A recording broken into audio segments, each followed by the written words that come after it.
সলপুরি যাওয়া নাই ও জামাই একসাথে হাঁটি আমরা জামাইকে ধরে নিয়ে যাচ্ছি খালি বুড়ির কাছে যায় তাকান এই যে জামাই আমার জামাইকে আমরা ধরে নিয়ে যাচ্ছি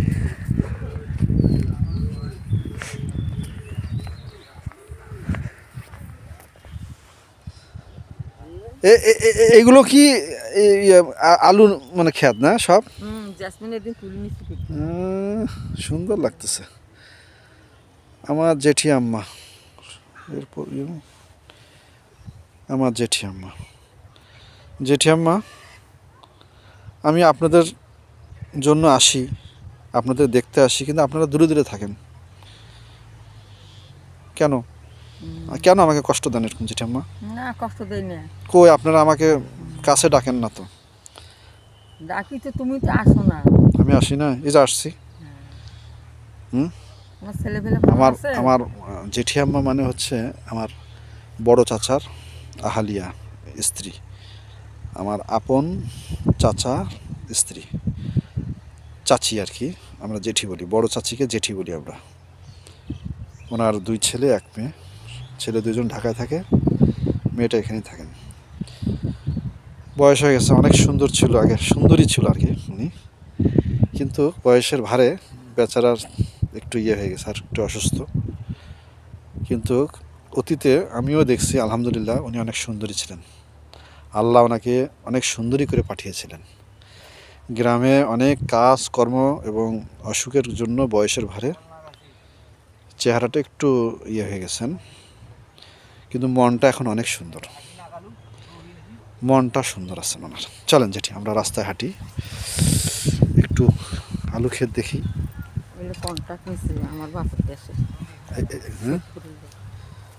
ও এগুলো কন্ট্যাক্ট নিছে না সব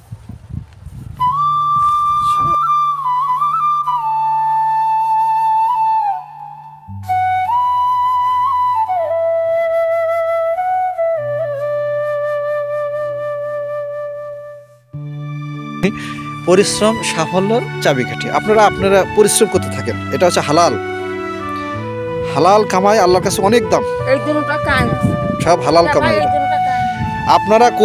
আপনারা করলে তো আমরা একটু আলু টালু খাইতে পারি আপনাদের এগুলো আলু তো আমাদের ঘরে পৌঁছায় শহরে গিয়ে না তো আমরা আলু পাবো কই বলেন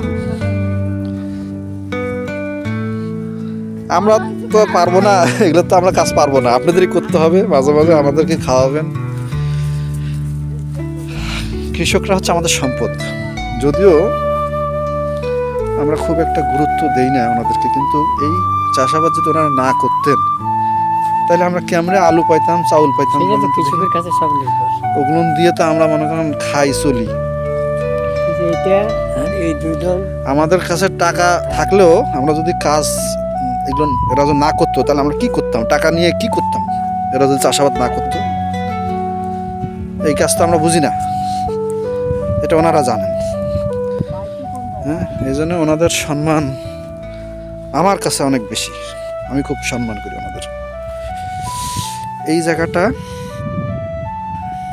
হিন্দুদের শ্মশান ঘাটিটা আজকে মাঝে মাঝে আমি দেখি হিন্দু পড়ে যখন মারা যায় কেউ তখন এখানে ওদেরকে বার্ন করা হয় এই শ্মশান ঘাট আর এইগুলো সবই আলু আবাদ করেছেন কৃষক ভাইরা এই জমিগুলো ওনারা লিজ নেয় এই যারা আছে সব লিজ নিছেন এই লিজে এক চাষ ওনারা আলু করবেন এরপর একটা ধান করবেন তারপরে ওদের লিজের টাইম শেষ হয়ে যাবে আর এখানে একটা পরিত্যক্ত একটা পুকুর বলা যায় এই পুকুরের পাশে আবার চাষি ভাইয়েরা সিম গাছ লাগিয়েছে সিম কে লাগাইছে এগুলো সিম বানু এইগুলো সব লিজ দিচ্ছে না ওনারা সুন্দর সিম হয়েছে এই সিম কি শুধু বানু খায় না বাহ একজন হিন্দু ভাই নাম বানু উনি এটা লিজ দিচ্ছেন তো উনি সিমও পাশ প্যারালেল লাগাইছেন সিমগুলো মাশাআল্লাহ হয়েছেও কোনো ছাগল গরু নষ্ট করে না অনেক বেচছে তাই তো দেখতেছি খুব সুন্দর এটা সার, মাটিটা খুবই উর্বর। এই মাটি তো সোনা সোনা এই মাটি।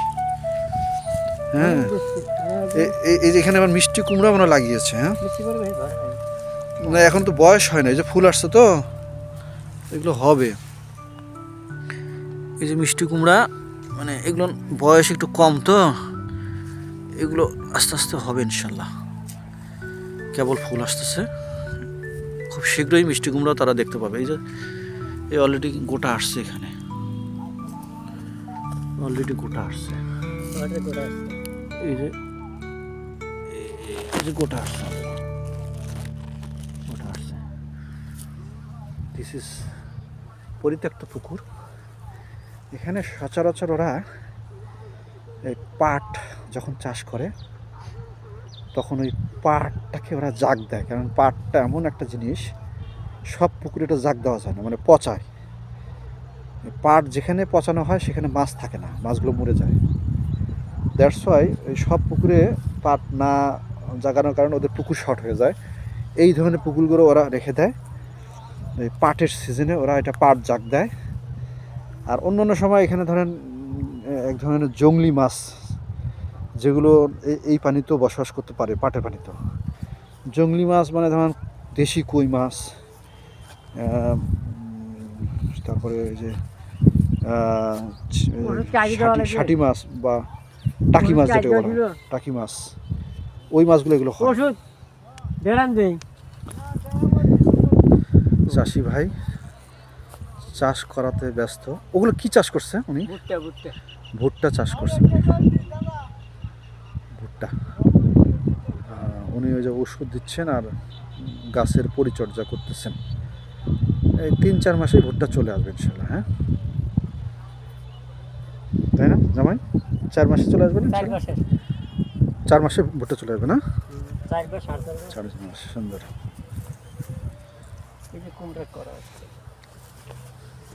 এই যে কুমড়ার ফুল এবং কিছু কুমড়ার বাচ্চা দেখা যাচ্ছে এখানে। সুন্দর, ভেরি নাইস। এই গ্রামটা অনেক সুন্দর, মানে বলা যাচ্ছে গ্রামের মতন গ্রাম। এটা হচ্ছে গ্রামের মতন গ্রাম। হ্যাঁ, সুপারি গাছ, সিম গাছ, মিষ্টি কুমড়ার গাছ, সরিষা ক্ষেত, ওইদিকে সরিষার ক্ষেত দেখা যাচ্ছে, হলুদ হলুদ সরিষা গাছ।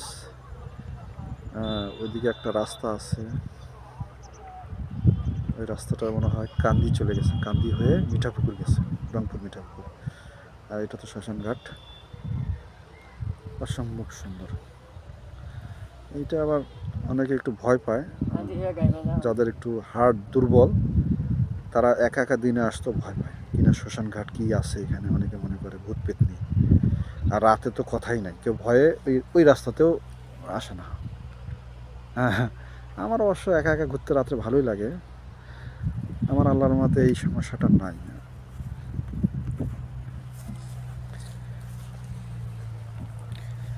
তো এই যে আপনাদেরকে গ্রাম দেখাচ্ছি, খুব কাছাকাছি গ্রাম যেটাকে বলা হয়, কাছ থেকে দেখাচ্ছি কি করেন গ্রামের মানুষের জীবনযাপন, তারা কি চাষাবাদ করতেছেন, কিভাবে তাদের কৌশল চাষের, সেগুলোই আর কি সংক্ষেপে তুলে ধরার চেষ্টা করতেছি।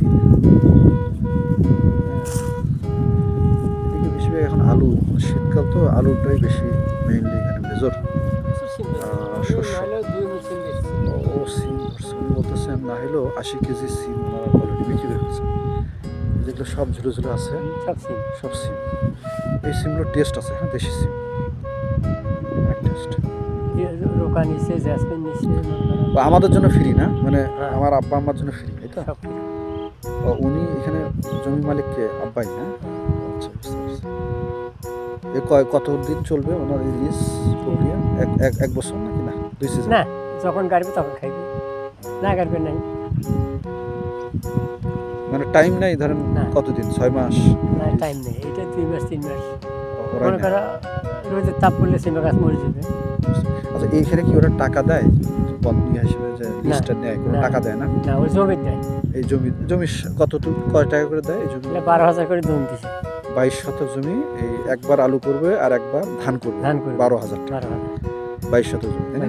তারপরে শেষ, তারপরে আছে দিয়ে দেবে জমিওয়ালা, দিয়ে দেবে। হ্যাঁ, আবার তো সামনে পারে, আবার দেবে 1 বছর পর।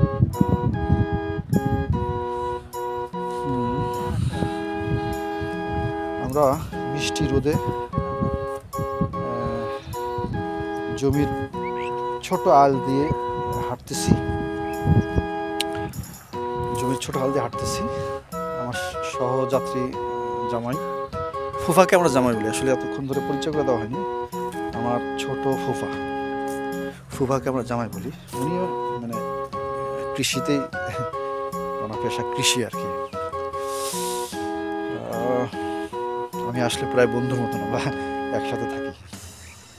আমাকে ঘুরে ঘুরে সব দেখান। এদিকে সব আলু করছে আর কি। দেখি চলেন ওরা কৃষকরা কি করতেছে দেখি। কৃষকরা পানি দিবে জমিতে, এই জন্যে ওরা ওদের পানির যে লাইনটা, সেই লাইনটা ক্লিয়ার করতেছে। এটা কোথায় দিবেন ওই পানিটা আপনারা? রোয়া খেত কই? এখানে রোয়া খেত তো দেখি না। ও লাগাই না, লাগাবে মানে পরিচর্যা করতেছেন ওরা, কি ভিজাবে। রোয়া মানে হচ্ছে ওই ধানের চারা রোপণ করবে খুব শীঘ্রই। 3 সিজনই এখানে ফলন হয়, 3 সিজন, মানে 12 মাসে 3 সিজন ফল হয় এখানে। এক সিজনে আলু অথবা সরিষা, তারপরে ধান, তারপরে শীতের শুরুতে একটু গম করে। হ্যাঁ, গম, ধান মনে হয় 2 সিজন করে, কিংবা পাট করে। অর্থাৎ মাটিটা অত্যন্ত, মাটিটা অনেক উর্বর মাটি। আমি মাটিটা একটু হাতে নিয়ে দেখাচ্ছি আপনাদেরকে। এই যে দেখেন, এই যে মাটি, বাংলার মাটি। হ্যাঁ, সুন্দর বেলে দোআঁশ মাটি, একদম পারফেক্ট। বেলে দোআঁশ মাটি কৃষি জমির জন্য পারফেক্ট। কি বলেন জামাই? বেলে দোআঁশ মাটি এগুলো হচ্ছে খুব উর্বর মাটি। 1 ইঞ্চি জায়গা নাই যেখানে কিছু হয় না। এটা একটা সুন্দর ভূমি, বাংলাদেশের ভূমিটা। আমরা মিডল ইস্টে গেছিলাম, দুবাই বা সৌদি, সেখানে শুধু পাথরের পাহাড় অথবা নুড়ি বালি, কিছুই হয় না। কৃষিতে আসলে মানে ওরা যদি কোনো গাছ লাগাইতে হয়, ওদের মাটি ইম্পোর্ট করতে হয় অন্য দেশ থেকে, এবং সেই গাছগুলোর জন্য ওদের প্রচুর মানে ব্যয় করতে হয়, নাহলে গাছটাকে বাঁচানো যায় না। এবং প্রত্যেকটা গাছের মধ্যে ওরা পানির পাইপে লাইন দিয়ে দেয়, প্রত্যেকটা গাছে পানির পাইপ লাইন দিয়ে দেবে, নাহলে তারা গাছগুলোকে বাঁচাতে পারবে না। বিশেষ করে দুবাইতে তো আমি দেখলাম, ওই যে ঘাসের মধ্যেও যে ঘাসগুলো সবুজ দেখা যায়, ওখানে পানির চিকন চিকন চিকন চিকন লাইন, ওই বিশেষ একটা সময়ে সকালে এবং বিকালে ওই পানিগুলো স্প্রেড আউট হয়, নাহলে ঘাসগুলো মারা যাবে। অনেক খরচ করতে হয় ওদের। আর আল্লাহর রহমতে আমাদের তেমন করতে হয় না, এমনি ঘাস হয়, বরং ঘাস কেটে ফেলাইতে হয় আগাছা হিসেবে। আর ফলন তো এই যে ফলন, মাশাআল্লাহ। আলু, এটা রংপুর থেকে প্রায় 40 কিলোমিটার ভিতরে একটা গ্রাম, পীরগাছা উপজেলায় পড়ছে। গ্রামটার নাম পূর্বদেবী গ্রাম, নেক মোহাম্মদ বাজার। এটা একটা পুকুর, আমার এক ভাইয়ের পুকুর। সম্ভবত বাংলা মাছ আছে এখানে। বাংলা মাছ মানে হচ্ছে এই যে রুই কাতলা, এগুলোকে বাংলা মাছ বলে।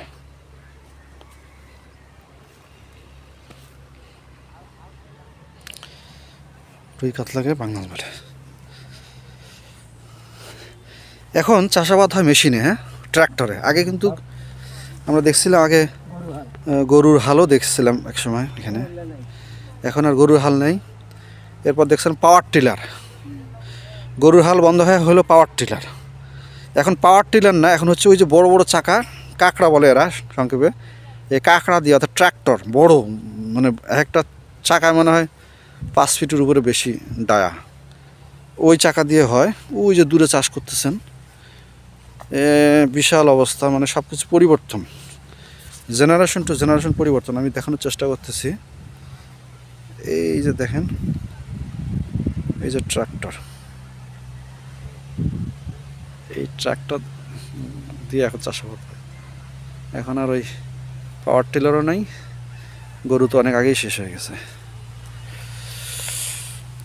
জামাই, আমরা কি ব্যাক করব? যাই ওদিকে যাইবার। আমার আমার জ্যাঠা চাচা কাজ করতেছে, উনিও কৃষক, কৃষিকাজেই ওনার পেশা। মাটি এক জায়গা থেকে আরেক জায়গায় নিচ্ছেন, হয়তো কিছু লাগাবেন, সবজি টবজি। এটা আমার চাচারই বাসা, আমার চাচার বাসা, বড় চাচার বাসা।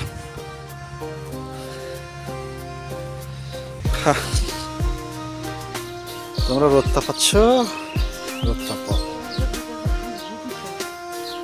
রোদটা পাও। এরা আব্বার রোদ, আমার আব্বার বিড়াল। আচ্ছা আসো আসো, আমি তো পরিচিত, আমাকে চেনো না তো, এই জন্য আসো। এটা আমার আমার আমার আব্বুর বিড়াল দুইটা। ছবি তুলতেছি তোমাদের, দেখবা? তুমি ছবি দেখবা কেমন?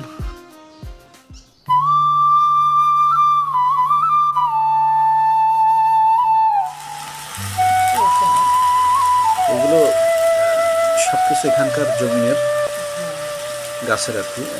লাল শাক, সরিষার শাক দিয়ে পাক হচ্ছে, গ্রামের পাক করিচ্ছে না। এটা আলাদা একটা টেস্ট, এইখানের আলাদা একটা টেস্ট। না গরম হয়নি। ও এটা গোস্ত চেয়ে মজা, এগুলো গোস্ত টোস্ত ভাল লাগে না, এগুলো গ্রামের স্বাদ। জিরা বাটা, রসুন বাটাও দিচ্ছেন আমার চাচা। আচ্ছা, খাবো ইনশাল্লাহ। আল্লাহ যদি খাওয়ায়, মজা করে খাবো ইনশাল্লাহ। জল রে চুলা, জল।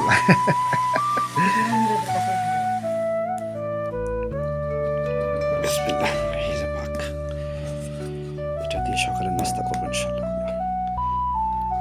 নিজস্ব গাছের সবজি, নতুন আলু, গোস্ত হচ্ছে, মজা হবে আশা করতেছি। মাটির হাঁড়িতে ভাতের পাক খাবো ইনশাল্লাহ, অনেক স্বাদ লাগে মাটির হাঁড়িতে। আর গাছের সবজি খাবো ইনশাল্লাহ। মনে হয় এটা গোস্ত রোস্ট থেকেও মজা। ও সাথে আবার দেশি মুরগির ডিম ভাজা, ধনিয়া পাতা দিয়ে করছে, কাঁচামরিচ, ধনিয়া পাতা, পেঁয়াজ। আমার তো পানি চলে আসতেছে জিব্বায়। চাষি, আমার তো জিব্বায় পানি আসতেছে, কি করবো? আপনারটা কই প্লেট? একসাথে খাবো, আমরা একসাথে খাবো। আমরা এখন খাবার ইনশাল্লাহ।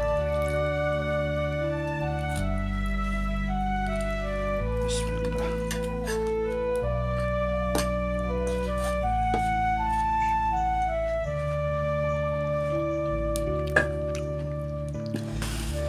আলহামদুলিল্লাহ, মহান আল্লাহর কাছে শুকরিয়া, এত মজা হয়েছে। হ্যাঁ, কিসের গরুর গোস্ত, কিসের খাসির গোস্ত, আর কিসের রোস্ট, এটাই সবচেয়ে বড় রোস্ট। বিসমিল্লাহ।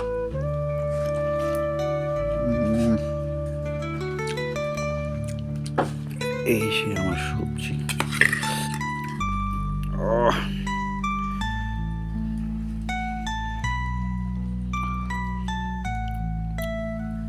একটু ঝোল দেবো।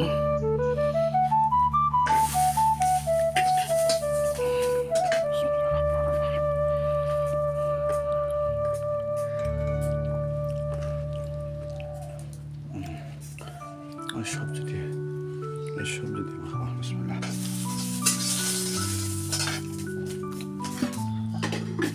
অসাধারণ, অসাধারণ টেস্ট আছে। আমার আসলে অনেক দিন পর এরকম একটা মজার খানা খাইতেছি, এত টেস্ট। আলহামদুলিল্লাহ।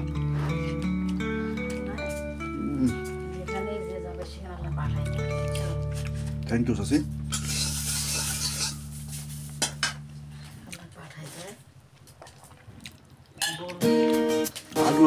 এখানে সিমও সব